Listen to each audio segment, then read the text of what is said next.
இன்றைக்கி நம்ம சேனலில் வீட்டில் இருக்கக்கூடிய மூலிகை செடியை வச்சு சளி கசாயம் எப்படி பண்ணுறதுன்னு நான் உங்களுக்கு செஞ்சு காமிக்கிறேன்.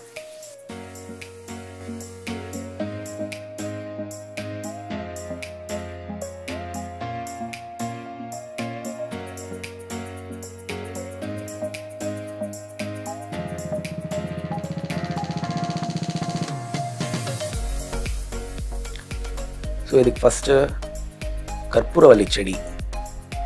இது சளிக்கு ரொம்ப அற்புதமான ஒரு மருந்து. இது நம்ம பச்சையாகவும் அப்படியே சாப்பிடலாம், குழந்தைக்கு கொடுக்கலாம், இல்லை கஷாயம் மாதிரியும் இதில் நம்ம காய்ச்சி குடிக்கலாம். இதுலேருந்து கொஞ்சம் இலையை நான் எடுத்துக்கிறேன். நெக்ஸ்ட் பார்த்திங்கன்னா தூதுவளை. தூதுவளை சளிக்கு ரொம்ப ஒரு அற்புதமான மருந்து.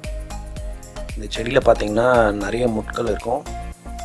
அதோட இலையில் கூட பார்த்திங்கன்னா முள் நிறைய இருக்கும். கொஞ்சம் கவனமாக நம்ம அதை வெட்டி எடுக்கணும்.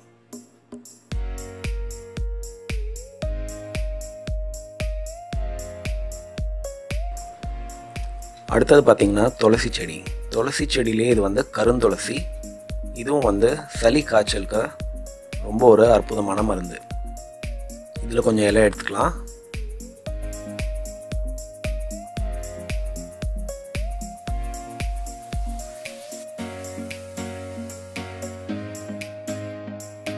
இப்போ இந்த செடி பார்த்தீங்கன்னா இதுக்கு ரொம்ப பராமரிப்புலாம் தேவையில்லை. ரொம்ப ஈஸியாக உங்கள் வீட்டு தோட்டத்தில் வளர்க்கலாம்.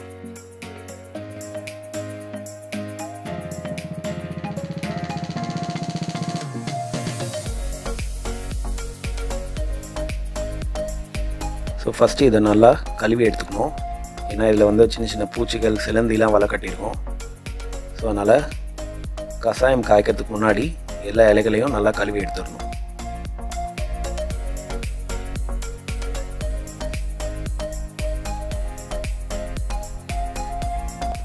ஸோ இதுக்கப்புறமா இலையை நான் சின்ன சின்னதாக இதில் வெட்டி போட்டுக்கிறேன். ஏன்னா அப்போ தான் அதோட சார் நல்லா கஷாயத்தில் இறங்கும்.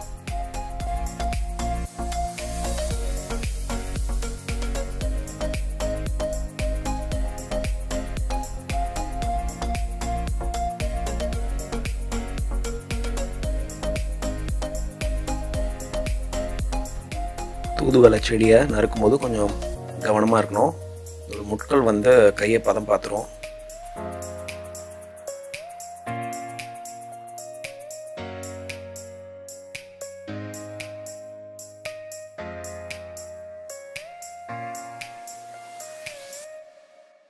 அடுத்து இதில் தேவையான அளவு தண்ணி சேர்த்துக்கலாம்.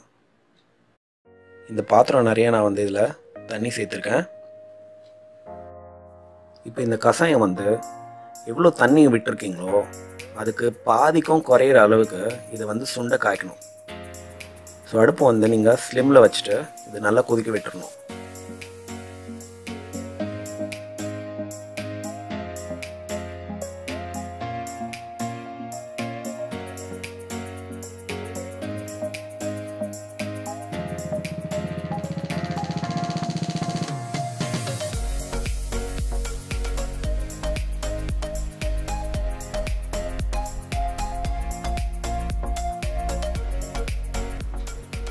இப்போ நல்லா கொதிச்சு பாதிக்கும் அளவு குறைஞ்சிருக்கு. இந்த நேரத்தில் நம்ம இதை இறக்கி வச்சிடலாம்.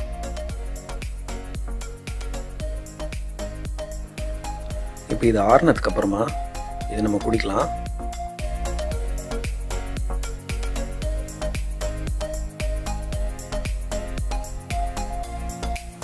இதோட அளவு பார்த்திங்கன்னா ரொம்ப கொஞ்சம் தான் குடிக்கணும்.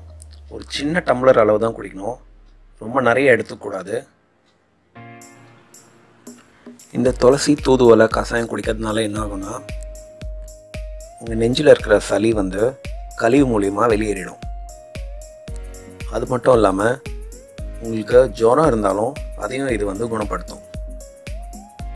உங்களுக்கு இந்த வீடியோ பிடிச்சிருந்ததுன்னா லைக் பண்ணுங்கள், உங்கள் ஃப்ரெண்ட்ஸ்க்கு ஷேர் பண்ணுங்கள், சேனல் சப்ஸ்கிரைப் பண்ணுங்கள். தேங்க்யூ.